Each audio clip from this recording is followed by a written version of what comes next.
Morning all. I had an interesting over-the-board game last night in the Hertfordshire League. Barnet Elizabethans were playing Hemel Hempstead.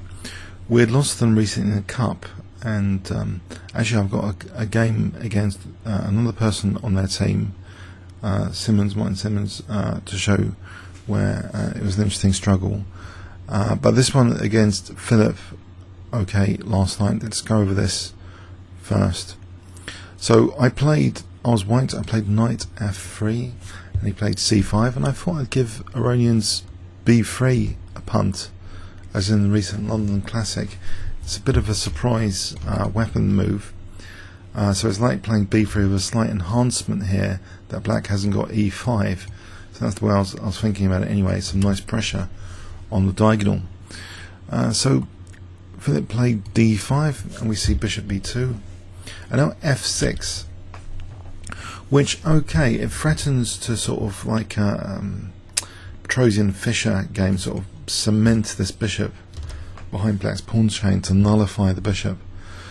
So that's something to bear in mind. I played e3 here. After e5 I played a quick d4, not minding a kind of reverse French defence if black takes, which he did.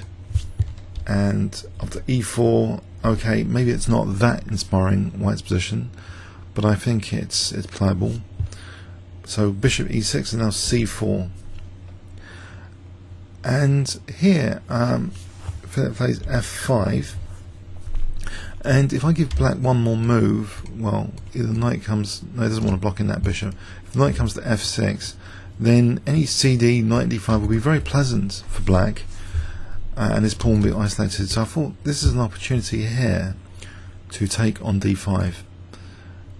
And he took with the bishop, he takes with the queen while I get a tempo, so knight c3, and I'm threatening to get that light square bishop.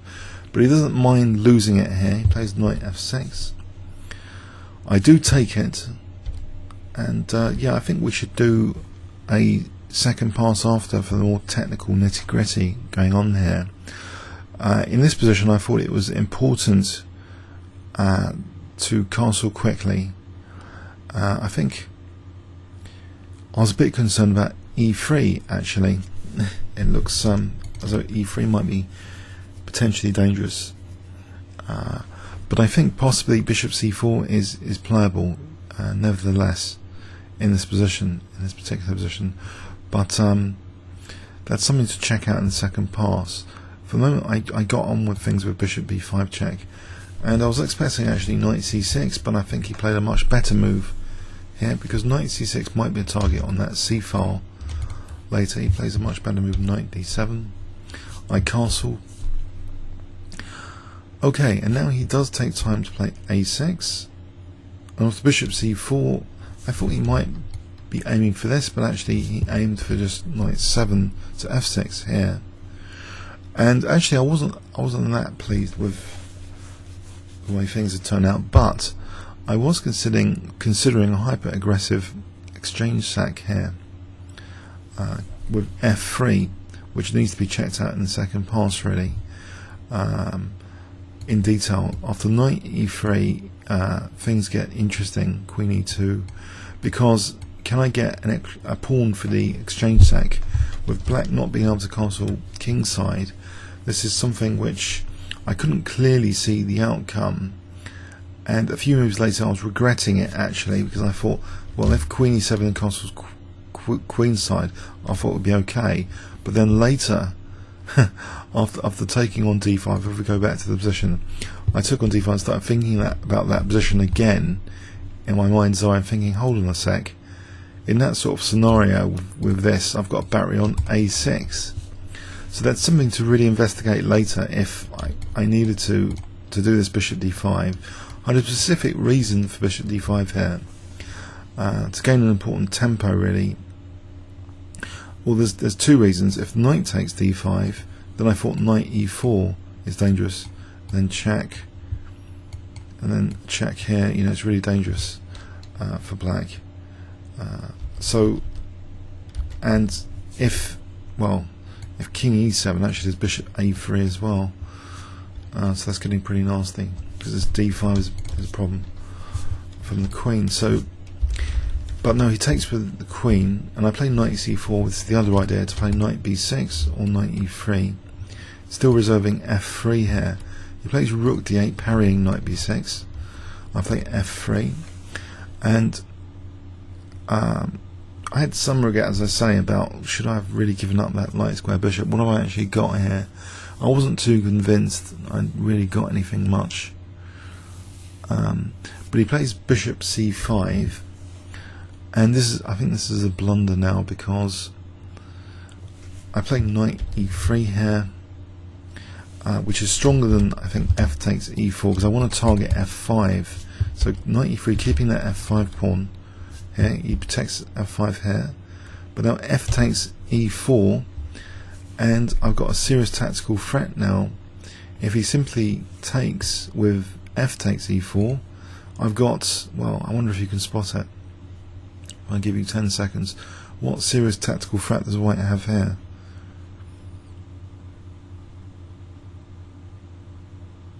Okay, yeah, rook takes f6. So the idea of check winning this bishop, that makes bishop c5 kind of backfire in that line.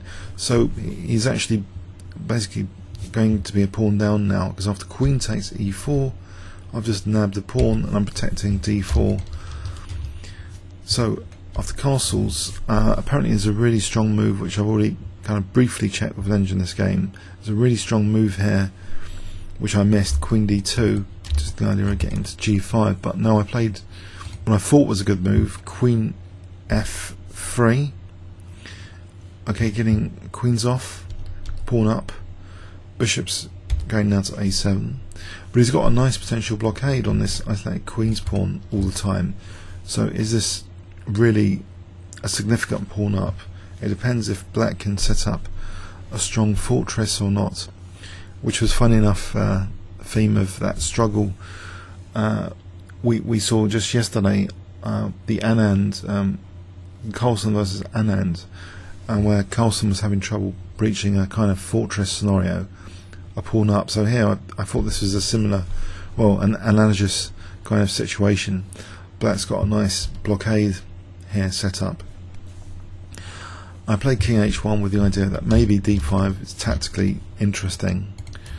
Rook f7. I didn't think it quite worked here. d5. There are some interesting possibilities. For example, d5 here. For example, here rook takes d5. Bishop takes f6, and that's really nasty for black. For example, takes, there's knight h6. And if rook takes f6, there's knight e7. So that knight on f5 is doing wonders, it seems. But if he just takes with the knight, I thought this just refutes the whole thing. I think there isn't bishop g7. I was tempted for a moment for playing in variation analysis, but black just plays, doesn't play this. That's leading to getting mated. But instead, in this position, black just has rook takes f5. I thought. So that's not very hot either, because I'm then losing that bishop for nothing at 2 pieces. And if rook here, then I think knight f6. So that would be fine there, I think. So if I couldn't play d5, this is going to be blockaded. Black will have a nice fortress. So I was expecting didn't really expect, I don't have that high hopes of getting a winning advantage here. So I play rook e1, he plays h6, and it becomes clear that he's going to evict this knight. And I was thinking, what can I do to stop that? I thought, well, one thing is h3 to make sure my back row is okay, and maybe g4 could be potentially useful. Now the blockade is set up, knight d5, and I really thought, yeah, this is not looking that great. But one thing which occurred to me here was that maybe h4 h5 is handy, but it transpired very quickly. I did play h4 here. It transpires that well, I thought later, unfortunately, that he's got knight f6, just returning knight back to victimize h5. So here, I can't really play h5. So I changed the plan again, but as an indecisive rook coming back. However, it provokes another pawn move from black, g6. Now these weaknesses look subtle at the moment, but as we saw in yesterday's fantastic blitz victory in the Morris Smith, you know, some weaknesses like this can be sort of exploited a bit later tactically. Sometimes sort of seeds of destruction are sometimes planted, but here I think black's close to getting a complete fortress draw. But I did see one way to put pressure on the blockade, knight e3. So I'm relying, you know, he hasn't got time for knight e3, I just take here. So he plays rook takes f3, after rook takes f3. Now this extra pawn here, if he just takes, is it a big deal? I didn't really think it was that big a deal. It's probably draw, I think. He hasn't got time, thankfully, for this because of that pin. But he didn't take on e3. He played king g7, and now actually I spotted this could be handy, this g6 weakness. I played knight c4. Okay, and the knight's coming into e5 where it's going to be eyeing that g6. He plays b5, knight e5. Okay, this looks a bit dangerous, this rook c2 now, because this bishop is a bit stuck, and only bishop a3 is b4, so this bishop's a bit in trouble. But it's my move here, and I play rook g3. There's a just-in-time bishop save at work here. Probably black's best technically might be g5, and we'll check that out maybe the second pass. I was pleased that knight f4. I thought there was a rook g4. This might be good for black as well, better than the game. But here, you know, g6 is a problem now. So I was pleased with this, to be able to play rook g3, trying to pick up a second pawn then. So Philip plays rook c2. I picked up a second pawn, but what about my bishop? Has my bishop had it? Because bishop a3, b4. Well, thankfully in this position I played, I think, one of the very strongest moves in the position. I wonder if you can spot it. If I give you 10 seconds.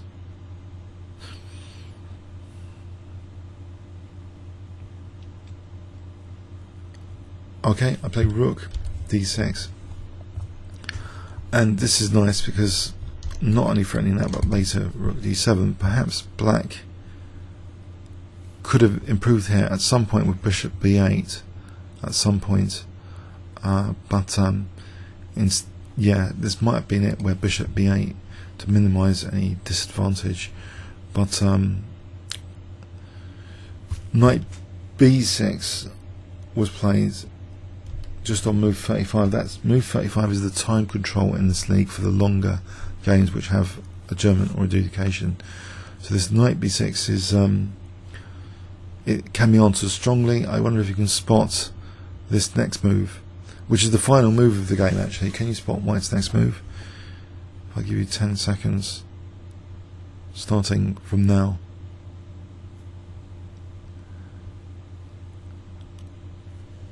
Okay, bishop a3, and this is quite crushing now, I think, because of bishop c5. Actually, he resigned here.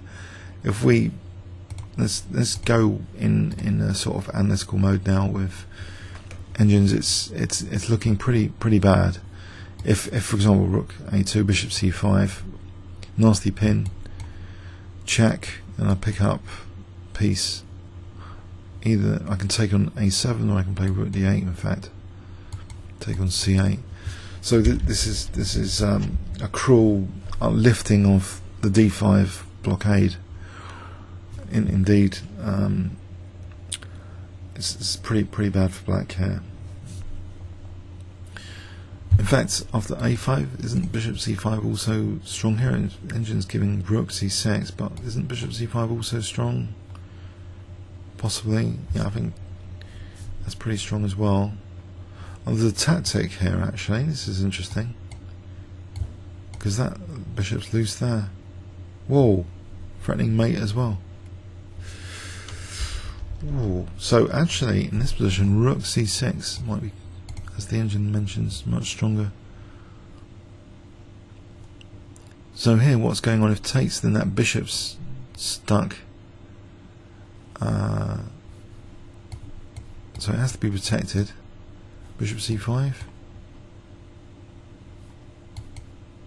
Takes. Taking another pawn. 3 pawns up. That'll do. What an amazing tactic, though, the engine's come up with. So, okay, let's go back in the game with the start. So I had only a modest advantage from the opening, but I thought it was a good surprise weapon, the whole system. But here you can see it's actually not looked on that favourably for white. Minuscule technical advantage right now at this depth.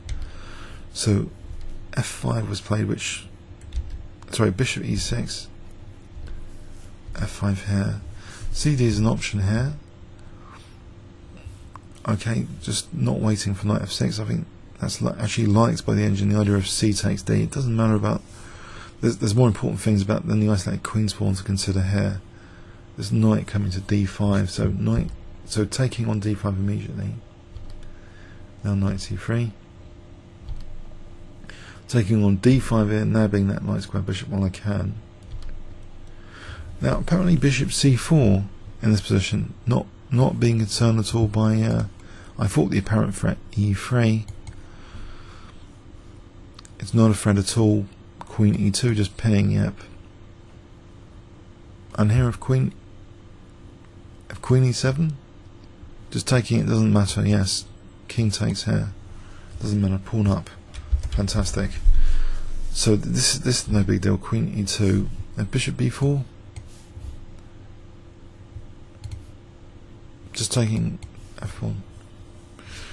So that if that's not a big deal, okay, what is the actual idea though of bishop c4?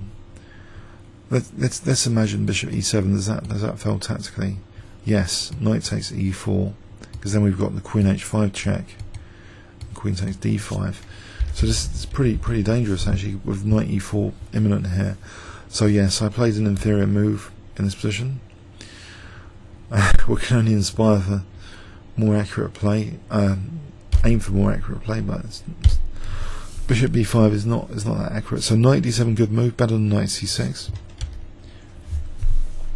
Minuscule advantage right now. On the castles, a6. I drop bishop now to c4, not as good as before. With this knight now reinforcing the other one, it wasn't b8, and what have I done? I've just got a position which I thought there's nothing much going on. But no, hold on, here though I was thinking f3 was interesting, and the more the engine looks at this, the more interesting it becomes actually. So for example, e3, there's a tactical move, knight e4 here. It's making use of this idea of d5 being potentially weak. For example, like this. If knight takes e4, queen h5 again, good position.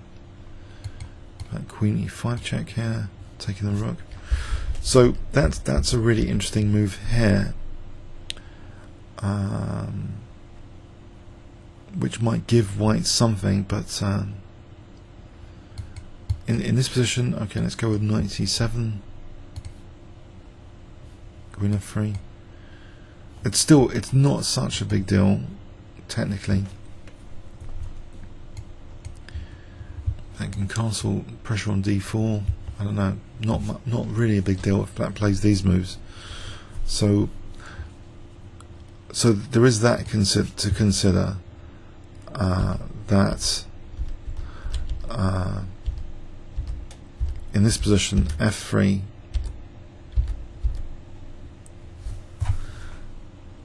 is interesting on e3, and on knight e3, which you might be wondering, this is what I was wondering about after this exchange. That here it's actually no big deal as well. So I had visualized somehow that did I miss a trick here? But with bishop a6, let's just examine this. Just same with king h1 and bishop a6. There's not enough attack, it seems. Look at this, minus. It's not enough. What happens here? There's check. This bishop is blocked in, it's not part of the attack. With that bishop blocked in, there's no big deal here. So that kind of regret, I thought I shouldn't really regret it just in case I've missed something there. So I was trying to get that out of my head, this regret for not playing this exchange stack idea, which I thought was imaginative, creative, but it's not. Maybe bishop d5 is just as good as f3 here. So bishop d4. I did actually even see the knight e4 idea as well, by the way, on f3 for knight f3 e3 knight e4. But bishop d5 sort of tempted me as well as a safer option. And now, in fact, there is a minuscule advantage. Knight c4, even though it looks like an easy to parry threat. But queen d7, knight b6, queen c6, maybe there's d5. I was looking forward to something like d5, you see. But d5 here, yeah, might offer something. I wonder even just taking on f6 might offer something for the pawn. I think it's an easier to play position. So I wanted to liberate that d pawn rather than it being blockaded. That's another idea, just to liberate with d5. So he plays rook d8 to play by Philip. So that's one of the best moves apparently. So logical, simple, strong.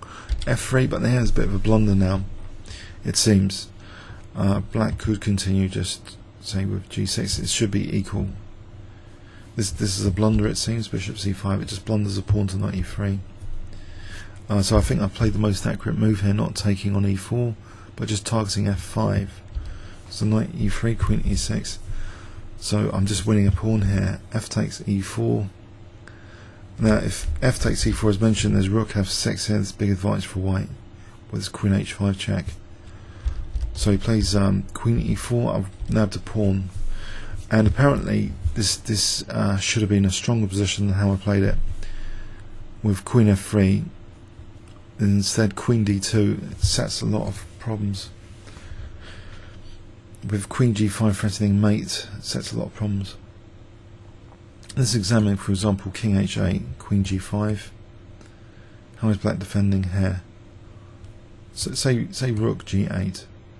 Then I just take the bishop. So that's a big threat. So say rook d5. Okay, trying to undermine f5. Queen g5, g6. Takes. I'm on f6 now. Rook takes f5.